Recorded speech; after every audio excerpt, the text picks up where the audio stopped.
All right. Hello, everybody, and welcome. Today is Friday, January 22nd, 2021, and this is your PTE News Break. Fun fact, for the next 10 days or so, every single date is a palindrome, meaning it reads the same forward and backward. So I think that's pretty cool. I think that means something positive. So do something positive, I guess. I want to give a big thank you to my January 2021 sponsors. My special message to you today is may your generosity be returned to you tenfold. And that goes for you and anyone else who ever shows the channel some love in a financial way. I always say a little prayer for you guys in hopes that your generosity is returned unto you. So thank you so much for your generosity. I do think this might be the last live stream on this channel for the month of January. So I wanted to make sure I said this to you. And I'll be spending all my time on my other channel next week. And I'll give you a reminder for that at the end of the show.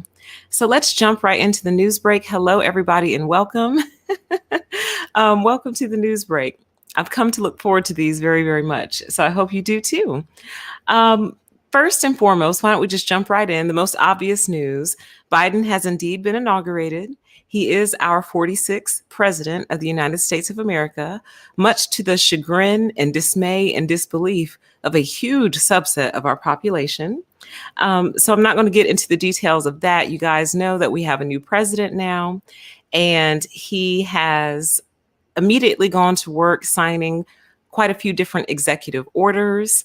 And it doesn't appear that he's messing around. It appears that he really has a firm agenda. He's sticking to it. The man is moving like time is short. And I like that. He's not lollygagging. You know what I mean? It doesn't appear to be a publicity stunt or like a celebrity tour for him. He has real work to do. He seems to be motivated by something different. So I like that. Obviously, we're only a few days in, so I can't make an overall assessment just yet. But so far, I like what I see. I like what he's doing. I like the work that's happening. And a lot of other Americans do as well. Okay. So we're not going to read through all of this. We do have a new president. It is real. It happened. Okay. And I think we're all going to be all right. I think ultimately we will benefit from this transition once everyone aligns with reality again. Now, one of the funniest things to come out of this whole event, this whole inauguration, y'all, I've been laughing all week. I know a lot of you have been laughing all week too, but they will not rest and they will not come up off my man, Bernie Sanders and his mittens, honey. So in more ways than one, Bernie Sanders' mittens stole the show. Okay. Like after everything we've been through, I think we all just collectively snapped. And this has been our therapy for the past couple of days. So for anyone who may not be familiar with what I'm talking about or what's going on, Bernie essentially has sparked a firestorm in social media and a firestorm of memes because of this outfit, this pose, this energy, and the picture that you see on your screen right now. Okay. So let's read just a little bit. Okay.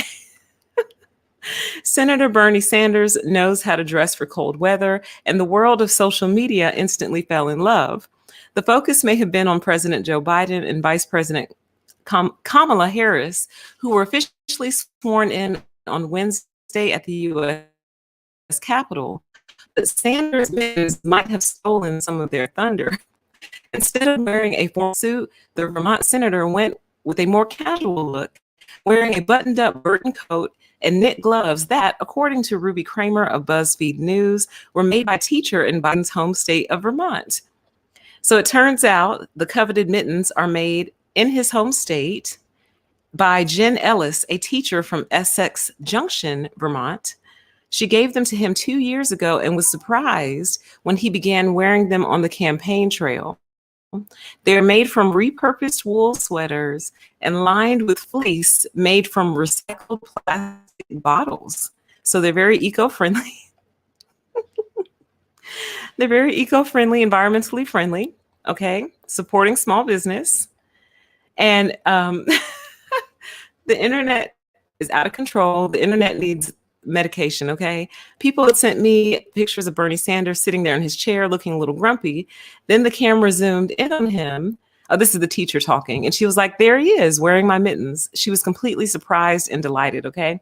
So, guys, as a result of this, like the internet has been ceaseless in memeing him and placing him in different scenarios, different locations. So here he is on the subway. Here he is. I guess this is like a little outdoor restaurant or something. But I did go and pull just a few more just for our entertainment, just so we could have a little chuckle. I'll link this all for you after the show is over, okay? But look how out of control the internet is, okay? Now, first, oh wait, before we look at these, I did want to say I love this. I tweeted about this earlier. The reason I love it so much is because I feel like Bernie ain't thinking about y'all. Bernie is warm. He is comfortable. He is present and accounted for. Honey, he is in attendance and he's not thinking about y'all. It's cold. I bet your hands aren't as warm as his. So I love that he cared not about your fashion expectations. I love that he cared not about anything that y'all got going on. He is dressed from head to toe. He is here, seated, present, socially distanced, masked up, and ready. Let's go. Let's go on with the inauguration. So I love it. I think it's so cute and funny. And apparently so does everyone else. So here he is in a little bit of Game of Thrones. Yes, function over form. Absolutely. Here he is in a little bit of Game of Thrones action. Somebody photoshopped him onto the guy who stole Nancy Pelosi's podium. Somebody put him on this historical photograph here with all the workers. I just can't. Okay, somebody dubbed him in, I think this is Sesame Street, I'm pretty sure. Okay. And of course, we got him getting painted. I forgot, what is his name? Bob something. I forgot his name. Says, and we're just going to paint a cold little Bernie right here and give him some happy little mittens. So obviously this is never going to end. This one I didn't understand at first until I looked a little closer. Somebody photoshopped him onto Melania's dress. So, oh, it was the Muppets. The Muppets. Yes, thank you. I think this is the laugh we all needed after so much stress and intensity. Unfortunately, I don't know what show this is, but I'm sure some of you do. But they photoshopped him right in between these two.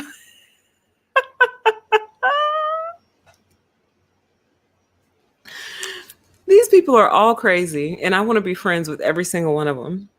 So yeah, so there's obviously tons more. Okay. I'll link this for you. Yes, this is fine. Absolutely. I'll link this for you in the description box below. Okay. So you guys can get a good laugh yourselves. And apparently Snapchat has a filter now where you can put Bernie anywhere in your picture. I was going to try that, but I deleted my Snapchat because Snapchat doesn't work for me. Snapchat, like if I send 10 messages, I know that sounds like a lot, but that's just kind of how Snapchat works.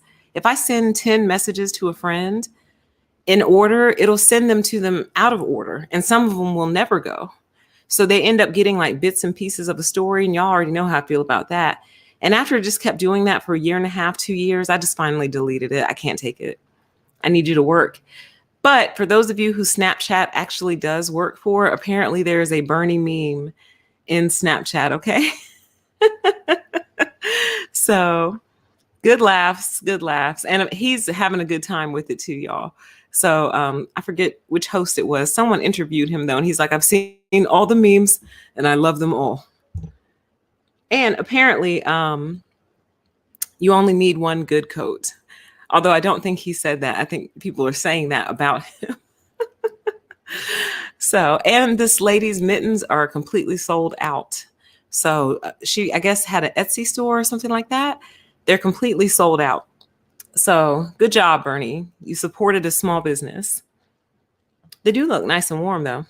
Okay, so let's move on to a little bit slightly political news, but sort of kind of not, but kind of is. This should make the conservatives happy. Twitter stock tumbles following Trump ban. So Twitter is losing money behind all this, you guys. Shares of Twitter took a nosedive in early trading Monday, coming after the social network permanently banned Donald Trump, its highest profile user, prompting worries that would hurt user and revenue growth. Twitter's stock dropped as much as 12% at the market open January 11th. It recovered somewhat from that to end the day down 6.4% to $48.18 per share. The decline comes after Twitter shares had a 37% run up in the last 2 months of 2020.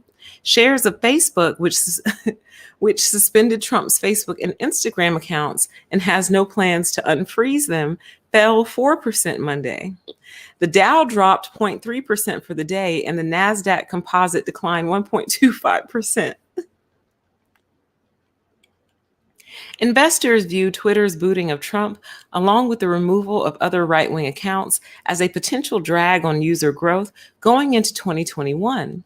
On Friday afternoon, Twitter issued a permanent ban on Trump, citing his repeated violation of the rules and risks that the outgoing president could incite further violence after the deadly riot at the U.S. Capitol on January 6th. Okay, so I'm not going to read the rest. I think you get the gist. And I just think it's so interesting. Well, first, let me say this. I am proud of Twitter and Facebook for knowing probably ahead of time that this was going to happen. I have no doubt that they were advised that they would take a hit in their stocks, and they went ahead and did it anyway. That's called ethics. I know we don't hear that talked about much in big tech. Ethics, integrity, having some type of moral compass somewhere in there. Willing to take financial loss to protect the better good of the people.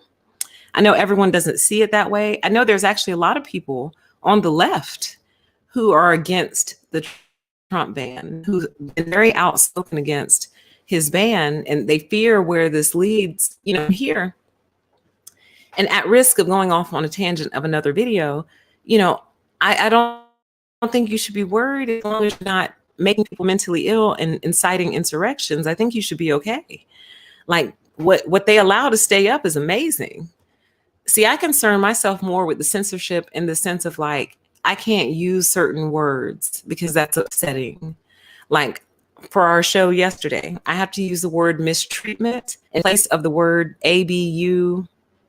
Yeah. I have to use the word mistreatment because the algorithm is very sensitive to the A word. See, I consider that censorship. I feel like that's frivolous censorship. I can't even really speak without a computer misinterpreting my words and thinking I'm advocating for something that I'm not, you see? So anyway, but obviously there's multiple different forms of censorship. And, now they're punishing with their money like they always do. And hopefully I want you all to start seeing that for what it is. They're always going to punish us with their money because they're the ones primarily in charge, and they're the ones that hold the most money, which kind of therein lies your problem. So when you get mad, you punish us with your money. So is that a democratic society? Is that a free society? When one segment of society can literally punish you with their money when they get mad, punish you with their votes in terms of sitting on boards or sitting in houses or senates. And when they get mad, not based in principle, just when they get mad at you or when things don't go their way, they punish you with their money. So you are not free. I know you think you are, but you're not free as long as you live in a society where when they throw hissy fits, they withdraw their resources. Don't get me started, y'all. We're going to move on from this, but this should actually be good news to conservatives. See, when you ban people, you lose money. We'll take all our business elsewhere. And they can, and they do. And I think Twitter has been so nice these past couple of weeks. Oh my God, or days, or however long it's been. Twitter's been nice. He triggered us all. We need nationwide counseling, you guys. We need nationwide therapy, post-traumatic stress therapy. I'm serious. Some psychologist somewhere needs to get on that and link up with some other psychologists, psychotherapists, and put out a series for America. Nationwide post-traumatic stress therapy. Okay? so people can like come off the edge and start to feel like life might be normal again, maybe. You know what I mean? Anyway, yeah, so Twitter is taking a little bit of a hit. Its biggest superstar left, well, got kicked off rather. But I'm proud of them for standing their ground and not being swayed by that. Because that's kind of been our problem all this time, y'all. People being swayed by money or swayed by, someone being mad at them. And so they won't do the right thing. And that lack of integrity got us here. Because now, dang, I should have put the story up. The Dems are trying to pass legislation for the big tech companies to fix their algorithms so they don't radicalize people. So that was a story that was out earlier today. And I feel like one of the best ways that you could do that is to simply get rid of the algorithms. Like if you're subscribed to 50 people, as they post, that's what shows up in your feed in order. And by the way, somebody was trying to get my attention and tell me that you can put your Twitter in order. I just want to let you know I did see your comment and I did that. So thank you. That was from the last show, but I did see that. But just get rid of the algorithm, because all the algorithm is an attempt to think for you. That's it. Hey, you watched a video on tennis? Well, here's 1,000 videos on tennis because you watched one 6 years ago.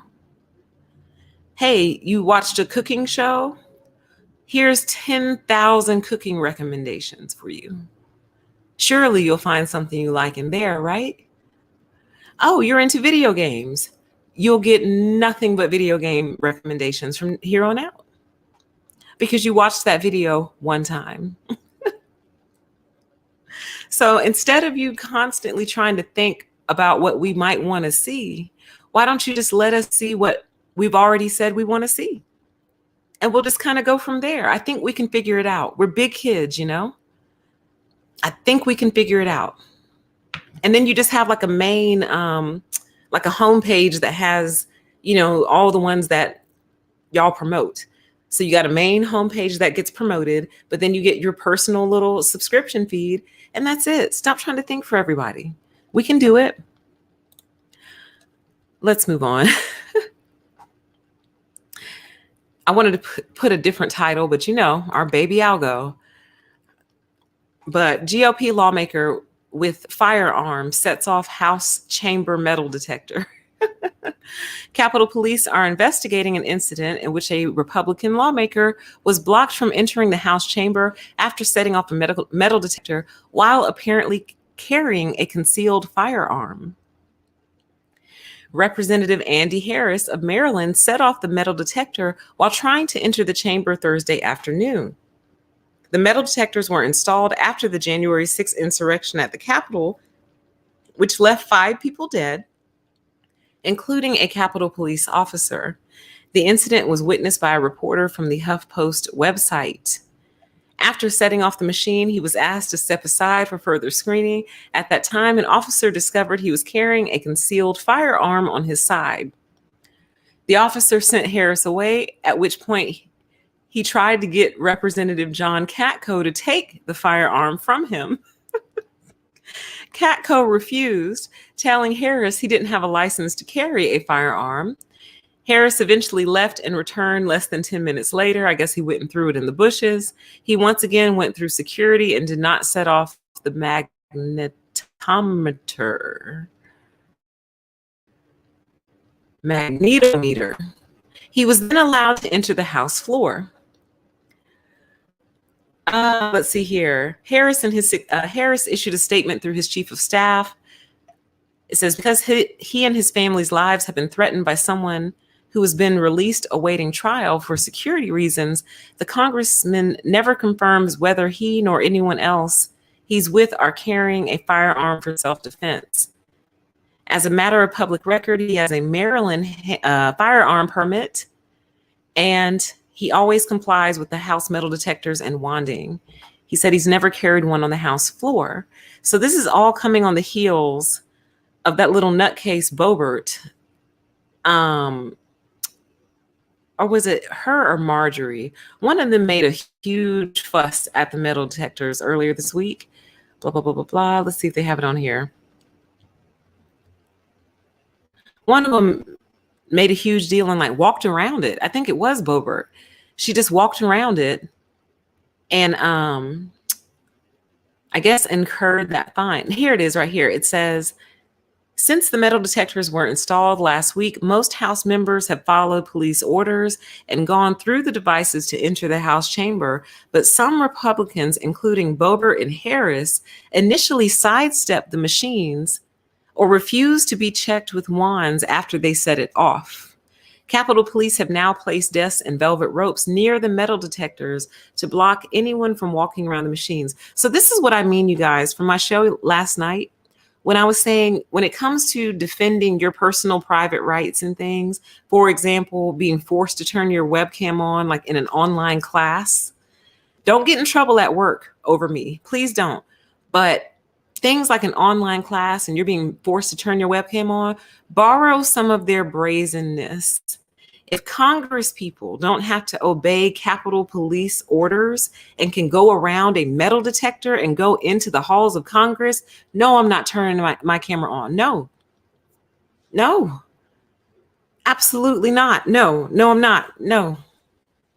If you don't have to wear a mask in Walmart, even though the people tell you to, it's a requirement, and you just thumb your nose up and walk right on in, then no, I'm not turning on my camera. Absolutely not. Borrow some of their brazenness. This is insane. I want all school bullying programs to come to an end. Why? Because y'all can't say nothing to these kids. Nothing. There's nothing you can preach to these children right now. Nothing. All adults are null and void right now. So I want you to end all funding for the bullying programs, and I want you to reroute it and redirect it to the adults. Because chances are, if the kids are little bullies, the adults are big bullies. These are their parents.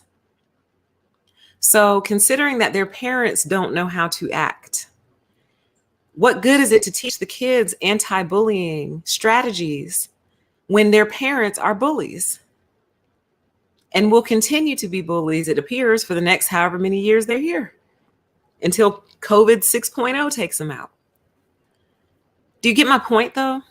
Like, these are elected officials, elected representatives, thumbing their nose up at the Capitol Police, walking around a metal detector. And you think I'm gonna flip my camera on for an online class, girl? No, girl, bye. No, ma'am. There's gonna be a lot of no's getting passed out left and right all over the place. Now, I abide by mask rules and stuff like that because they just make sense to me. And I'm a germaphobe, so I love it. So it's never bothered me. Y'all know that. But I'm just trying to think through like what other circumstances will I have an opportunity to just say no, just give it a shot and see. Like, for example, like when I go to renew my lease and they suggest the new price, I'm just going to write back and say, no, I don't accept the rental rate increase, but I am renewing my lease though. Thank you. And go ahead and sign it and just cross out their new price and just rewrite the old price and initial by that and submit it and just see what happens. Then they're going to write back and say, you're going to have to pay the extra. And I'm going to say, no, I'm not going to. But here's the rest of your rent for what I was paying in full. Here's 100% of what I was paying you.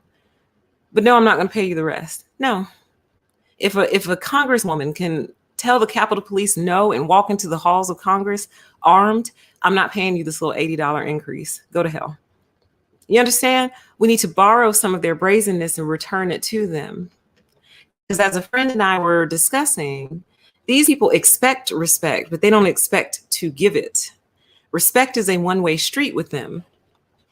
They expect to receive respect, but they don't expect to give respect. They were never taught that respect goes the other way as well. So it's time for us to start returning to them what they've offered to us. And I just want to say one more thing. We've had conversations. I think we've only talked about this one time, firearm control and the whole firearms debate. And I think I told y'all where I stood for the most part, which is, first of all, they'll never confiscate all these things from y'all. So you can stop panicking. Like, they'll never get them all back. Never. There's so many of them, y'all. They'll never get them all back. They don't have anywhere to put them. Even if they wanted to destroy them, that I imagine that would become a major environmental health hazard. trying to melt down that much metal in one place. You see what I mean? I mean, maybe they can recycle them for parts. Who knows? My point is, they're never going to get those things out of y'all. Some of them are in coffins with your granddaddy. Like, they'll never get them all back. So there's that. You can go ahead. Like, I think it's silly. They'll never take them. The only ones they'd be able to take would probably be the registered ones, because I don't know, they're registered. So they know that they exist. Anyway, so there's that. But the way I kind of feel about it is, like, I mean, I want some personal protection. I wouldn't mind having me a little piece in the car, in the house. It wouldn't bother me. You know what I mean? Like, it wouldn't bother me. I'm not entirely against it. I'm not going to say I haven't looked online and seen what the requirements are for my state. You know what I mean? So I say all that to say I'm not anti-firearm, but I'm also not pro-firearm either. Like, I'm not going to buy 30 of them and hang them on my wall. Like, you're a freak. So it's a very complex conversation, mainly because you can never predict what someone is going to do. And I think that's what makes this such a hard debate. Like, it's so impossible to predict what someone is going to do. You see what I mean? Anyway, at risk of falling down that rabbit hole, here's why I say all that. There's one simple solution to all of this, and that's strap up every single senator and every single congressperson in the House. Try it. Try it. Can you picture Maxine Waters with her heat?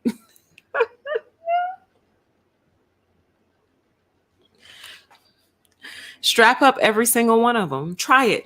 Goofy. Try it. Do something stupid. Try it. Strap up every single one of them, every one of them. And then now we have no problems. You see what I mean? Because I feel like the reason Marjorie and Lauren and all these other ones are trying to go in here with their little firearms is because they're trying to threaten and intimidate somebody. Now, personally, I wouldn't let them in there because they've already demonstrated that they are unstable people. And who knows what they would do to please their overlords. You see what I mean? To feel like all is not lost. Because right now they're in deep despair. Because here's what I didn't know, you guys. I did not know that they were actually waiting for some huge event to take place on Inauguration Day. Like, they were waiting for like paratroopers to fall out of the sky and like arrest Biden at the podium, arrest Kamala, arrest Nancy, Obama. He was there, arrest him too. Like, they really thought, like, I'm being serious, you guys.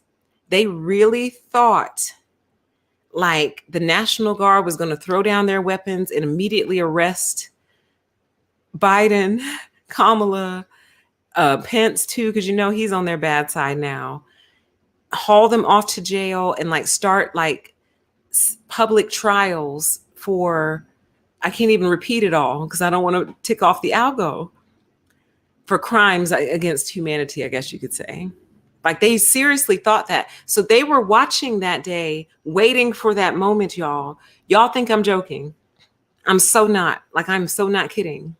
They were waiting for the event, basically, is what they called it. And when it didn't happen, like literally right now, so many of them, some of them are getting deprogrammed. Some of them are furious. Some of them are in a state of despair and depression and on self-harm watch. Some of them feel betrayed. Some of them want to sue Trump and Fox News and Newsmax and all of them because they feel lied to, because they were. Y'all, we might have to do a show on that. Maybe I'll do that on a deeper PTE next week, where we really look at what they were expecting. I didn't know it went that deep. They were expecting like paratroopers and military officials to like stop. You know how you like stop a wedding, like stop the inauguration, put Joe Biden on his face, arrest him, arrest Nancy Pelosi. Like, I'm so serious. So I say all that to say, if you are leading a group of people who really believed that was going to happen on Inauguration Day, what are you capable of when you are armed on a House floor where everyone else is not armed? Do you see what I mean? Like, how crazy are you? Like, where does the level top out? Where does it end? That's why I said you shouldn't let them in there. That's crazy. You wouldn't let anyone else in there. But you let them in because they're elected officials. They need to rewrite the rules. They really do. But one simple solution to all of that, Nancy or Joe, President Biden, if you happen to hear this, just strap them all up. You carry a piece too. You too. And Kamala, all y'all need a little tiny little gun right on your hip. Absolutely. Why not? Do something stupid. Jump stupid.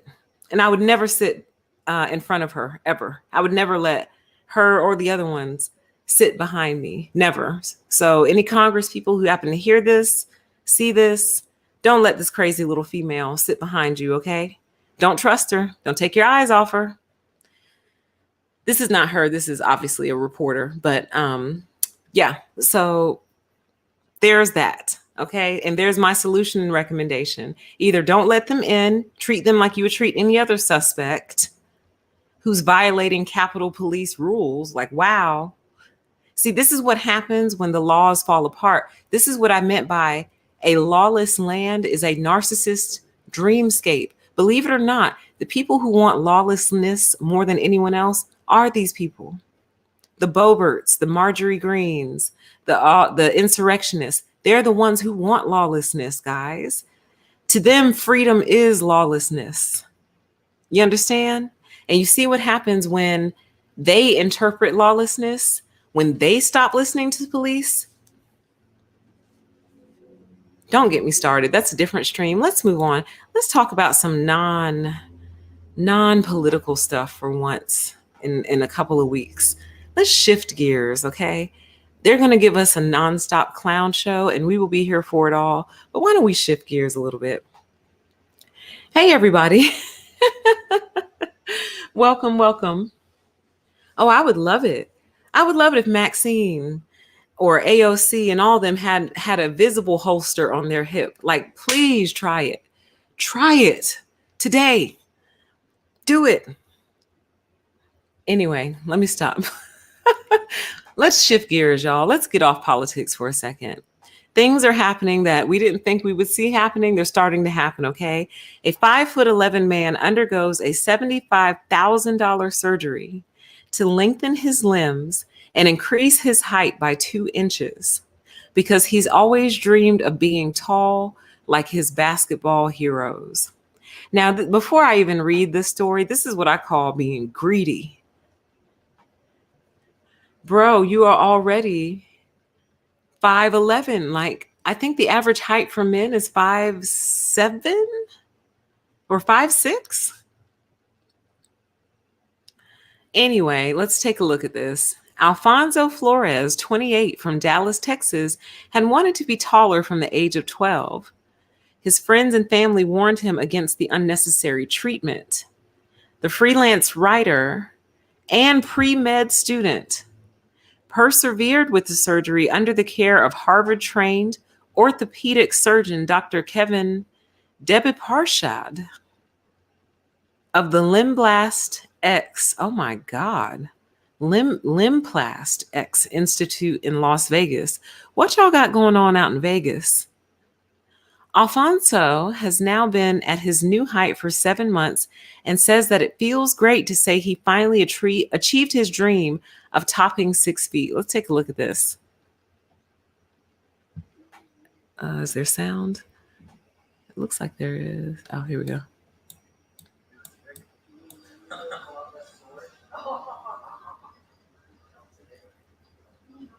Bless his little heart. So this is not even a week after the surgery.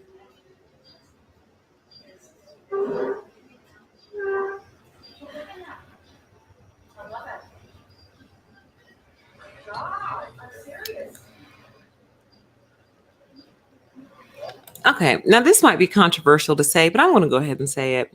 I'm a little irritated by this, and here's why. We have people out here without health insurance who need surgery for like real issues that they're going through, like real issues with their bones, real issues with their muscles, other health related issues that they can't get the help they need for it. But you're out here spending $75,000 and doctor time to increase your height by 2 inches, and you were already 5'11". Now, he has a right to do what he wants to do with his money. He has a right to do what he wants to do with his body. The doctor has a right to do what he wants to do with his practice. Everyone is within their rights here. But just because everyone is within their rights doesn't make me any less irritated by it.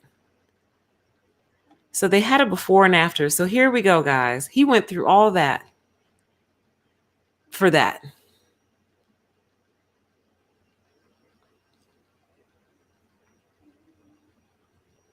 So he's now 6'1". Again, listen, it's your life, it's your money, it's your body. And I guarantee you, you won't get any more women than you got to begin with, babe. I promise you that. I promise you that. But to put like a positive spin on this, maybe him donating his body in this way will lead to like medical advancements that can actually help someone who really does suffer from something dealing with their bones and height, or, maybe something, sometimes limbs don't always fully form in the womb. So maybe this will help with individuals who have shortened limbs and things, them lengthen their arms and legs and torsos and things. So maybe some good can come out of it. I just find this to be kind of greedy. Oh my God. It says between 1 and 2 years after the surgery has taken place, patients then have to fork out an additional fee to have the nails removed from their legs, a procedure that costs between $14,000 and $20,000, which would bring the total cost of the limb lengthening between $89,000 and $114,000 for 2 inches. The comment says, holy crap, a lot of narcissists. I mean, again, who am I to comment on what makes somebody happy? It's their body, their money, their choice, all that stuff. But it's not like he was in like a horrible car accident that took like inches off of his height, and then this surgery helped like restore the inches to his height. Or it's not like he gained 6 inches. You see what I mean? Like he didn't go from like, oh man, what would that be? 5'6" to 6 feet. Is that a good 6 inches? Yeah, that's how the ruler works, right? It would go from 5'6", because that's half of 12, right, to 6 feet. It's not like he went from 5'6" to 6 feet. I could almost see that. It's still vain. It's still an unnecessary surgery, but I get it though. It's not like he suffered. Well, I don't want to say suffers from, because I don't think they're suffering, but it's not like he was born with dwarfism. You see what I mean? And wanted to be a little bit taller so he could feel like he could interact with society more. You're a normal, healthy, regular size human who put your body through all this that had to hurt for 2 inches.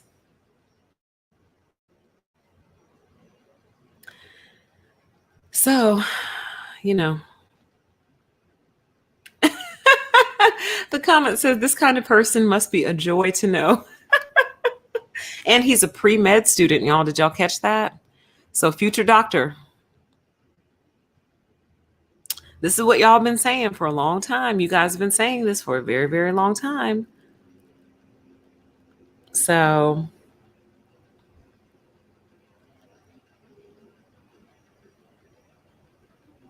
I'm just reading this. I hadn't read it all the way through.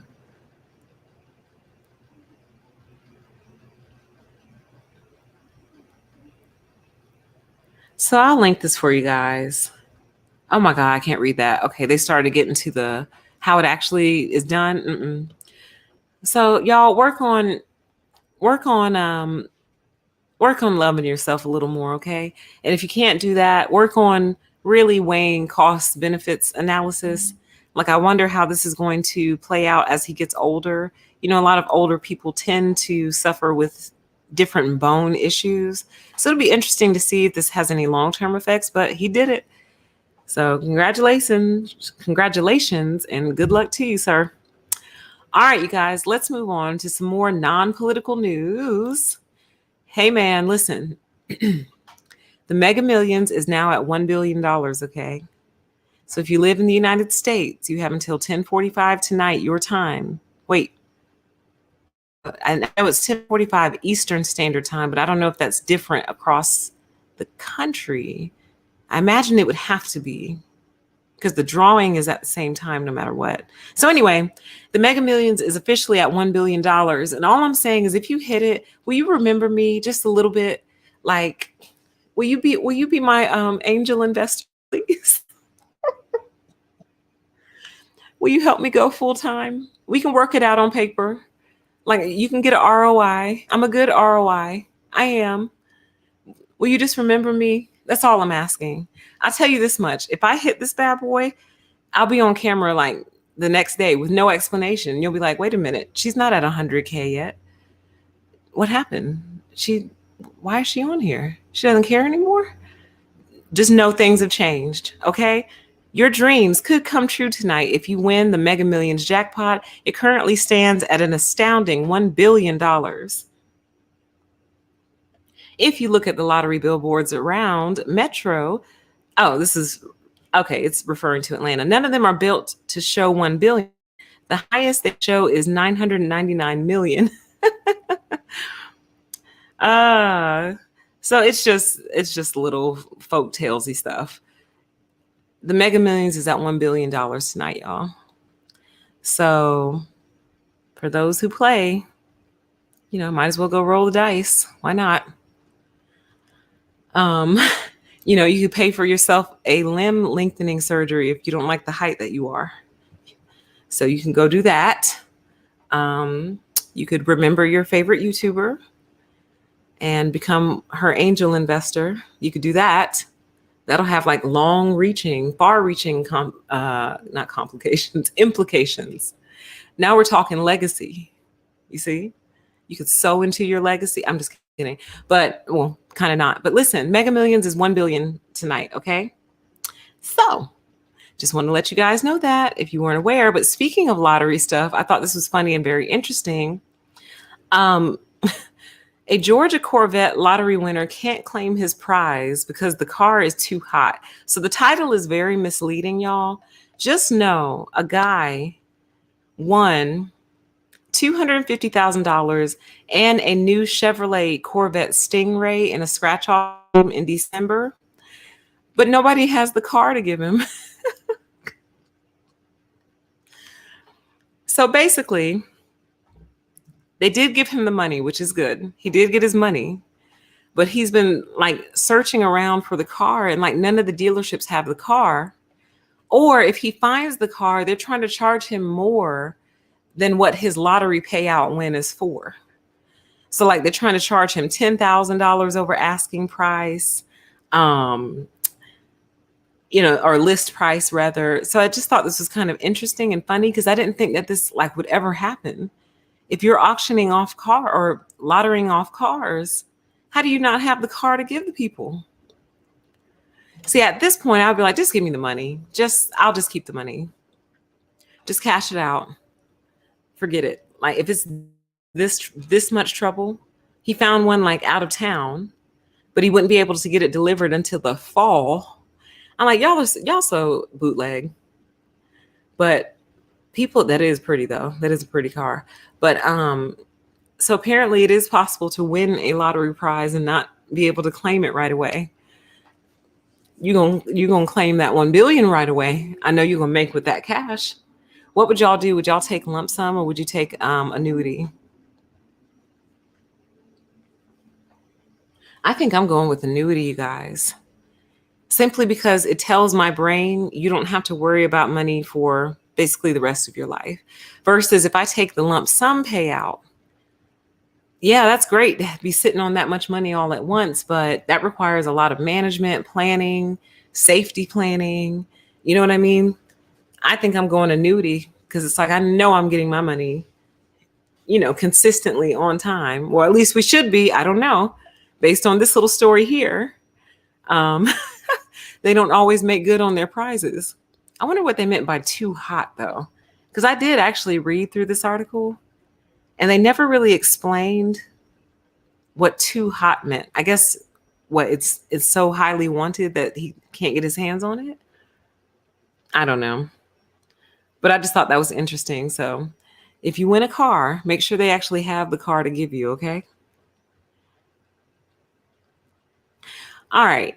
To close on some somewhat sad news, but I did want to honor the event, longtime Major League Baseball player, home run king Hank Aaron has passed away at age 86. So, for those of you who follow baseball or are familiar with the legendary Hank Aaron, he has gone on to the great beyond, says Henry Louis Hank Aaron, the Hall of Fame slugger, whose 755 career home runs long stood as baseball's golden mark, has died. He was 86.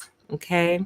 So I thought that was kind of sad. So I thought we would close on something that might lift our spirits. We won't close on our news break music. I do want to say this. You will be able to find me next week on A Deeper PTE. That is my other channel that's displayed here on your screen here. Go check it out and subscribe. We get into some deeper topics over there and we have a good time on A Deeper PTE. So check out A Deeper PTE. And to honor this week and to honor the passing of the legendary Hank Aaron, I thought we would close out the show on some lo-fi Bernie Sanders. So I thank you all so much for joining me for the news break. It's been fun. It's been a fun week. And I will see you all again next week on A Deeper PTE. Take care. Bye.